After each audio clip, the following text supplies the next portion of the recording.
Hello student, welcome back to my YouTube channel nursing guide academy. Nursing guide একাডেমির পক্ষ থেকে তোমাদেরকে সবাইকে ওয়েলকাম। আজকে আবারও নতুন একটা ভিডিও নিয়ে তোমাদের সামনে হাজির হয়েছি। আজকের ভিডিওটা এএনএম, জিএনএম এবং বিএসসি নার্সিং এর রিক্রুটমেন্ট সম্বন্ধে। তোমরা দীর্ঘ অপেক্ষা করছিলে যে কবে একটা পার্মানেন্ট রিক্রুটমেন্ট বেরোবে, তাই না? তো তোমাদের সামনে এইমস এর একটা রিক্রুটমেন্ট বেরিয়েছে। তোমরা যারা যারা অপেক্ষা করছিলে, যারা ANM, GNM, BSc nursing complete, ভিডিওটা তাদের জন্যই, ঠিক আছে? তো এএনএম, জিএনএম বা বিএসসি নার্সিং যারা কমপ্লিট করেছো, ঠিক আছে, 1 বছরের এক্সপেরিয়েন্স আছে, তাদের জন্য বিরাট একটা সুখবর। এটা সুখবর এটা, ঠিক আছে? তো তোমরা কিন্তু এই এখানে তোমরা এপ্লাই করতে পারো এবং এর পিডিএফটা আমি ভিডিওর ডেসক্রিপশন বক্সে আমি লিংকটা দিয়ে দিব, তোমরা দেখে নিবে। তো এখানে এএনএম এর জন্য বা জিএনএম এর জন্য কোথায় কি ভ্যাকেন্সি আছে, কটা ভ্যাকেন্সি আছে, কত ইয়ার পর্যন্ত নিতে পারে, এজ লিমিটটা কত, কোথায় ভ্যাকেন্সি, সমস্ত কিছু এই ভিডিওতে আমি আজকে বলবো তোমাদের সামনে পরপর। এবং তোমরা ভিডিওটা ধৈর্য সহকারে দেখো। তার আগে আমি বলে নিই, তোমরা যারা নতুন ভিউয়ার্স, তোমরা অবশ্যই এই চ্যানেলটাকে সাবস্ক্রাইব করে দিবে, ঠিক আছে? আর বন্ধুদের মাঝে বেশি বেশি করে শেয়ার করে দিবে। তো চলো আমরা ভিডিওটা স্টার্ট করি। তো প্রথমে এএনএম, জিএনএম এবং বিএসসি। প্রথমে এএনএম এর কতটা ভ্যাকেন্সি আছে বা কি কোয়ালিফিকেশন বা কি লাগবে, ঠিক আছে? পোস্ট নেম হচ্ছে এএনএম, পোস্ট নেম হচ্ছে ANM. Rural health training centre, এই ইনস্টিটিউট হচ্ছে রুরাল হেলথ ট্রেনিং সেন্টার। এখানে এএনএম এর জন্য ভ্যাকেন্ট আছে এবং এজ লিমিটটা কত, 18 থেকে 25 বছরের মধ্যে, 18 থেকে 25 বছরের মধ্যে হতে হবে, ঠিক আছে? আর পে লেভেলটা কত, 4। এর জন্য কি হতে হবে, কোয়ালিফিকেশন কি লাগবে তোমাদের? কোয়ালিফিকেশন 12 স্ট্যান্ডার্ড, মানে 12 পাস হতে হবে এবং এএনএম এর সার্টিফিকেট লাগবে। ক্লিয়ার? এইটা হলেই তোমরা কিন্তু এখানে অ্যাপ্লাই করতে পারবে এএনএম টা। সত্যি এবার কিন্তু তোমাদের বিশাল একটা সুযোগ, বিশাল সুযোগ। তোমরা অনেক বছর ধরে, 2-3 বছর তোমরা যারা জিএনএম বা বিএসসি নার্সিং তোমরা বসে আছো, তোমাদের জন্য একটা লাকি চান্স, ঠিক আছে? এই সুযোগ তোমরা কিন্তু কখনোই পাবে না। এবং এটা কিন্তু পার্মানেন্ট রিক্রুটমেন্ট, সেন্ট্রাল গভর্নমেন্টের কিন্তু একটা পোস্ট, একটা এটা সেন্ট্রাল গভর্নমেন্টের নিয়োগ করছে। এইমস, বিভিন্ন ধরনের এইমস যে কলেজগুলো আছে, মেডিকেল কলেজগুলোতে, সেগুলোতে কিন্তু নিয়োগ করা হচ্ছে। আর এটা কিন্তু সম্পূর্ণ পার্মানেন্ট রিক্রুটমেন্ট, সেন্ট্রাল গভর্নমেন্ট অনুযায়ী বেতন তোমাদেরকে দেওয়া হবে, ঠিক আছে? সম্পূর্ণ পার্মানেন্ট, কোনো কন্ট্রাকচুয়াল নয়। এটার এএনএম গেল। এএনএম এর পরে নিচে চলে আসি মাল্টিপারপাস ওয়ার্কার, এটা নয়। নার্সিং অফিসার, চলে আসো নার্সিং অফিসার। নার্সিং অফিসারের জন্য এটা হচ্ছে ইন্স্যুরেন্স কর্পোরেশন, মানে ইএসআইসি, যেগুলো সেন্ট্রাল গভর্নমেন্টের ইএসআই, যেগুলো হসপিটাল আছে সেগুলোতে নার্সিং অফিসার নিচ্ছে। এখানে কিন্তু তোমাদের এজ 30 বছরের মধ্যে বয়স হতে হবে। আর এসসি এসটি ওবিসি থাকলে তাদের বয়সে ছাড় আছে, ঠিক আছে? Pay level 7, pay level nursing officer মানে তোমাদের 7 পে লেভেল, মানে প্রচুর স্যালারি হতে হবে, 80-90 হাজার টাকা স্যালারি হতে হবে, হবে, ঠিক আছে? তো এসেনশিয়াল কোয়ালিফিকেশন কি লাগছে, বিএসসি নার্সিং লাগবে, বা হচ্ছে পোস্ট বেসিক বিএসসি থাকলেও হয়ে যাবে, পোস্ট বেসিক বিএসসি থাকলেও তোমাদের হয়ে যাবে। তারপরে এবার অথবা যারা ডিপ্লোমা মানে জিএনএম করছো, তারাও কিন্তু এখানে অ্যাপ্লাই করতে পারবে। Diploma in general nursing midwifery from a recognised board or council. যারা জিএনএম করছো তারাও কিন্তু অ্যাপ্লাই করতে পারবে, ঠিক আছে? কিন্তু জিএনএম এর জন্য এখানে শুধুমাত্র 1 ইয়ার এক্সপিরিয়েন্স লাগবে, 1 ইয়ার এক্সপিরিয়েন্স, ঠিক আছে? সেটা 1 ইয়ার, মিনিমাম 50 বেডের হসপিটালের এক্সপিরিয়েন্স লাগবে। যে হসপিটালে তুমি কাজ করেছো মিনিমাম ডিটেইলস। যারা বিএসসি নার্সিং করছো তাদের জন্য এক্সপিরিয়েন্স লাগবে না। যারা জিএনএম করেছো তাদের জন্য 1 ইয়ার এক্সপিরিয়েন্স লাগবে। যেখানে যে হসপিটালে তুমি কাজ করেছো মিনিমাম 50 বেডের হতে হবে, ঠিক আছে? এখানে লিখে দেওয়াই আছে। চলে আসি সেকেন্ড। সেকেন্ডে nursing officer, regional institute of medical science, এটা ইম্ফলে। এটাও কিন্তু পে লেভেলটা 7, ঠিক আছে? এখানেও কিন্তু বিএসসি নার্সিং অথবা জিএনএম। আর জিএনএম এর জন্য এখানে কত, 2 ইয়ার্স এক্সপিরিয়েন্স চাইছে। এখানে কত ইয়ার্স, 2 ইয়ার্স। আর 50 বেডের হসপিটাল, যেখানে তুমি এক্সপিরিয়েন্স নিচ্ছ, যে হসপিটাল থেকে তুমি করেছো, সেখানে মিনিমাম 50 বেডের থাকতে হবে হসপিটালটা, ঠিক আছে? তবে তুমি সেই সার্টিফিকেটটা মানে ভ্যালিড করা গণ্য করবে, ভ্যালিড বলে গণ্য করবে। আচ্ছা, নেক্সট হচ্ছে পাবলিক হেলথ নার্স। এখানে বয়স কত দিয়েছে, 21 থেকে 35 বছর। এখানে পে লেভেল কত, 8। বাপরে বাপ, অনেক। বিএসসি নার্সিং থাকতে হবে, তার সঙ্গে প্লাস 2 ইয়ার্স এক্সপিরিয়েন্স, 2 বছরের এক্সপিরিয়েন্স, মানে বিএসসি নার্সিং থাকতে হবে, তারপরে 2 ইয়ার্স এক্সপিরিয়েন্স। 8 পে লেভেল মানে প্রচুর টাকার স্যালারি, প্রচুর স্যালারি। প্রচুর টাকা মানে আর ৯০,০০০ টাকার উপরে স্যালারি হবে। ৭ নাম্বার হচ্ছে সিনিয়র নার্সিং অফিসার। যেহেতু এটা সেন্ট্রাল গভর্নমেন্টের মানে উম সেন্ট্রাল গভর্নমেন্ট নিয়োগ করছে এইমস থেকে, ঠিক আছে? ফলে পে লেভেলটা এদের হাই অনেক। 8 পে লেভেল মানে তোমার ঢুকে সঙ্গে, সঙ্গে তোমার কিন্তু ৮০,০০০-৯০,০০০ টাকা স্যালারি হবে, ঠিক আছে? সিনিয়র নার্সিং এইমস জম্মুতে। বয়স হচ্ছে ২১ থেকে ৩৫ এর মধ্যে হতে হবে। এটাও 8 পে লেভেল। বিএসসি নার্সিং ৪ বছরের, ঠিক আছে? তারপরে এখানে আ বিএসসি নার্সিং হতে হবে। আর post BSc equivalent BSc nursing from a recognised should be main in counselling. আচ্ছা, এখানে কোনো এক্সপেরিয়েন্স চেয়েছে? হ্যাঁ, এখানে কিন্তু এক্সপেরিয়েন্স চেয়েছে, ৩ বছরের এক্সপেরিয়েন্স চেয়েছে, ঠিক আছে? ৩ বছরের এক্সপেরিয়েন্স এবং মিনিমাম ১০০ বডি-এর হসপিটাল থাকতে হবে।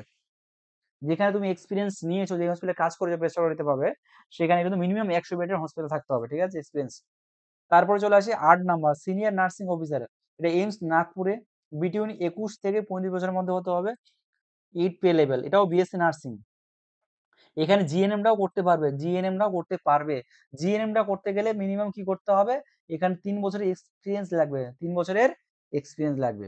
আচ্ছা, চলে আসি ৯ নাম্বার সিনিয়র নার্সিং অফিসার। এটাও বয়স ২১ থেকে ৩৫ এর মধ্যে, পে লেভেল 8, বিএসসি নার্সিং থাকতে হবে। তারপরে আ যারা উম এবং 2 ইয়ার এক্সপেরিয়েন্স লাগবে, 2 ইয়ার্স এক্সপেরিয়েন্স লাগবে, ঠিক আছে? আচ্ছা, তারপরে নেক্সট চলে আসি senior nursing officer AIIMS Raebareli. এই বয়সটা হচ্ছে ২১ থেকে সব এজ লিমিট সবাই কিন্তু প্রায় ২১ থেকে ৩৫ বছরের মধ্যে, ঠিক আছে? পে লেভেল কত? 8, পে লেভেল কত? 8। তারপরে বিএসসি নার্সিং, এটাও বিএসসি নার্সিং লাগবে, ঠিক আছে? ১১ চলে আসি সিনিয়র নার্সিং অফিসার, এটা এইমস ভাতিন্দা। বয়স ২১ থেকে ৩৫ এর মধ্যে, পে লেভেল কত? 8। এটা কোথায়? কোয়ালিফিকেশন কি? BSc nursing. তারপর নেক্সট চলে আসি। আচ্ছা, এগুলোতে কিন্তু এইটাতে ৩ বছরের এক্সপেরিয়েন্স লাগবে। স্টার নার্স গ্রেড 2, ৩ বছরের এক্সপেরিয়েন্স লাগবে, ঠিক আছে? তারপরে সিনিয়র নার্সিং অফিসার বা স্টার নার্স গ্রেড 1, ২১ থেকে ৩৫ বছরের মধ্যে, এটা হচ্ছে দেওঘর, এইমস দেওঘর। এটা পে লেভেল কত? 8, বিএসসি নার্সিং, কোয়ালিফিকেশন কি? BSc nursing. আচ্ছা, তারপর চলে আসি ১৩ নম্বরে staff nurse grade 1 nursing officer, AIIMS Gorakhpur. বয়স কত? এজ লিমিট কত হতে হবে? ২১ থেকে ২৫ এর মধ্যে, পে লেভেল কত? 8। আর এখানে কোয়ালিফিকেশন কি লাগবে? বিএসসি নার্সিং 4 ইয়ার্স, ঠিক আছে? এখানে কোনো এক্সপেরিয়েন্স লাগবে না এগুলোতে।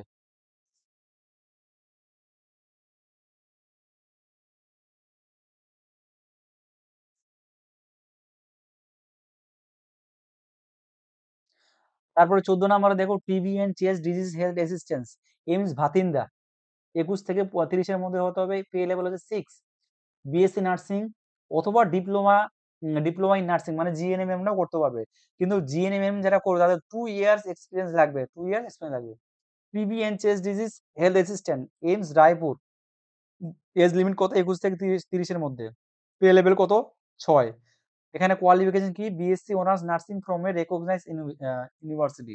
অথবা বিএসসি নার্সিংটাও করতে পারবে, অথবা ডিপ্লোমা মানে জিএনএম-এমটাও করতে পারবে। 2 ইয়ার্স এক্সপেরিয়েন্স লাগবে। জিএনএম-এনএম হলে 2 ইয়ার্স এক্সপেরিয়েন্স লাগবে, ঠিক আছে? তো এই ছিল তোমাদের রিক্রুটমেন্টের আজকের আ সারসংক্ষেপ, ঠিক আছে?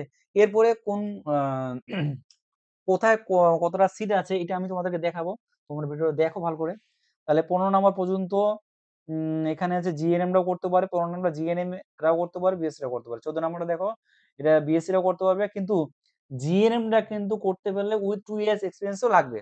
বিএসসি নার্সিংদের এখানে কিন্তু ১৪-১৫ বিএসসি নার্সিংদের কিন্তু এক্সপেরিয়েন্স লাগবে না। কিন্তু যারা জিএনএম, এনএম তাদের 2 ইয়ার্স এক্সপেরিয়েন্স লাগবে। এখানে ১৩ নাম্বারে দেখো, ১৩ নাম্বার হচ্ছে বিএসসি নার্সিং রা শুধু করতে পারবে। ১২ নাম্বার দেখেন বিএসসি নার্সিং রা করতে পারে, জিএনএম রা এখানে কিন্তু করতে পারবে না।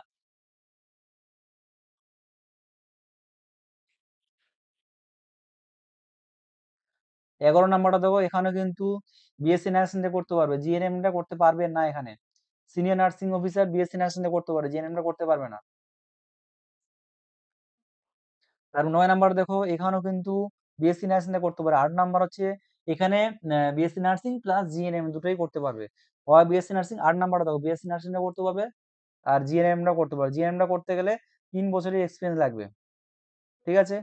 তারপর হচ্ছে ৭ নাম্বারে দেখো এখানে বিএসসি নার্সিং টা শুধুমাত্র করতে পারবে, জিএনএম টা করতে পারবে না। ৬ নাম্বারটা দেখো এখানে বিএসসি নার্সিং টা করতে পারবে শুধুমাত্র, জিএনএম টা করতে পারবে না। ৫ নাম্বারে দেখো এখানে শুধুমাত্র বিএসসি নার্সিং টা করতে পারবে, বিএসসি নার্সিং তো করতেই পারবে, তার সঙ্গে জিএনএম টাও করতে পারে, জিএনএম এর 2 ইয়ার্স এক্সপেরিয়েন্স লাগছে।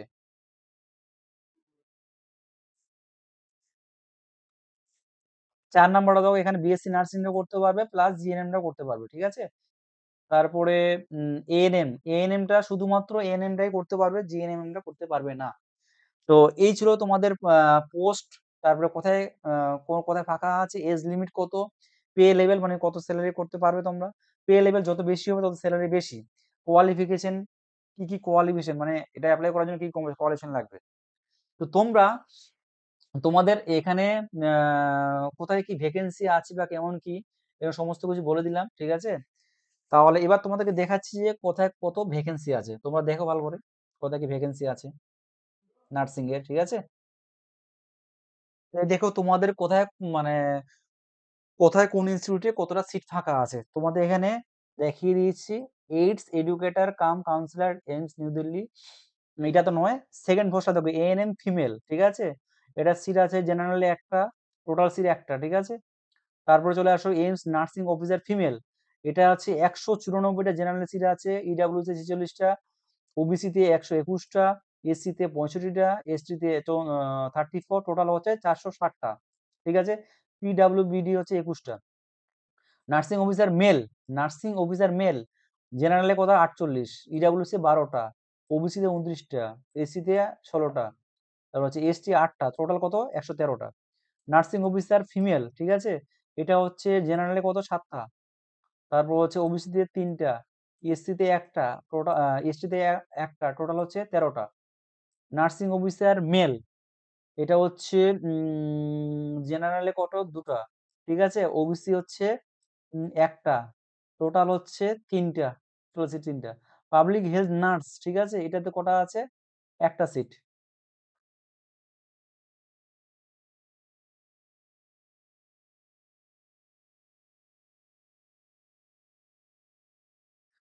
Senior nursing officer female AIIMS জম্মুতে কটা আছে? ৩টা। এখানে টোটাল ৩টা, ইডব্লিউসি এ ২টো, ওবিসিতে ৭টা, এসসিতে একটা, এসটিতে একটা, টোটাল ১৫টা, ঠিক আছে? আচ্ছা ১০ number senior nursing officer male, এটা হচ্ছে জেনারেলে ২টো, এসসিতে ২টো, এসটিতে একটা, টোটাল ৬টা, ঠিক আছে? এরকম সমস্ত কিছু বলে দেওয়া আছে, আমি এখানে আর দেখাচ্ছি না তোমাদেরকে, তোমরা দেখে নিবে কোথায় কি কথা পোস্ট ফাঁকা আছে। Senior nursing for female, male female দুটোই নার্সিং আছে, ঠিক আছে? এবার তোমরা ফর্ম ফিল আপ কোন ওয়েবসাইটে গিয়ে করবে? এইমসে, ক্রোমে গিয়ে এইমসে তোমরা ক্লিক করবে aimsexam.ac.in, aimsexam.ac.in, এই ওয়েবসাইটে গিয়ে তোমরা ক্লিক করবে, তোমরা এখানে ফর্ম ফিল আপ করবে বা ক্যাফে গিয়ে করতে পারো। তোমরা যেই ওয়েবসাইটে গিয়ে বা যেই লিঙ্কে গিয়ে তোমরা ফর্ম ফিল আপ করতে পারবে, সেই লিঙ্কটা আমি ভিডিওর ডেসক্রিপশনে আমি দিয়ে দিব তোমাদেরকে, ঠিক আছে? তো নার্সিং রিলেটেড যে কোনো ভিডিও, যে কোনো নার্সিং এর রিক্রুটমেন্ট সম্বন্ধে বা নার্সিং ক্লাস সম্বন্ধে যে কোনো ভিডিও পাওয়ার জন্য তোমরা কিন্তু ভিডিওটা বেশি বেশি লাইক শেয়ার করে দিও, এবং তোমরা যে নতুন ভিউয়ার্স তোমরা অবশ্যই চ্যানেলটাকে কিন্তু সাবস্ক্রাইব করে দিবে, ঠিক আছে? আর সত্যি তোমাদের জন্য কিন্তু এটা লাকি চান্স, যারা এএনএম, জিএনএম, বিএসসি নার্সিং করে বসে আছো, ঠিক আছে? তোমরা কিন্তু এটা পার্মানেন্ট জব, একদম পার্মানেন্ট সেন্ট্রাল গভর্নমেন্টের জব, তোমরা কিন্তু অ্যাপ্লাই করতে পারো, এবং এটা কিন্তু এক্সাম হবে, ঠিক আছে? যারা সত্যিই পড়াশোনা করেছে এবং মেধার ভিত্তিতে কিন্তু এটা হবে, ঠিক আছে? এক্সাম পাস করলে তবেই তুমি চান্স পাবে। ওকে? তো আজকের ভিডিওটা এই পর্যন্তই রইলো। Thank you everyone.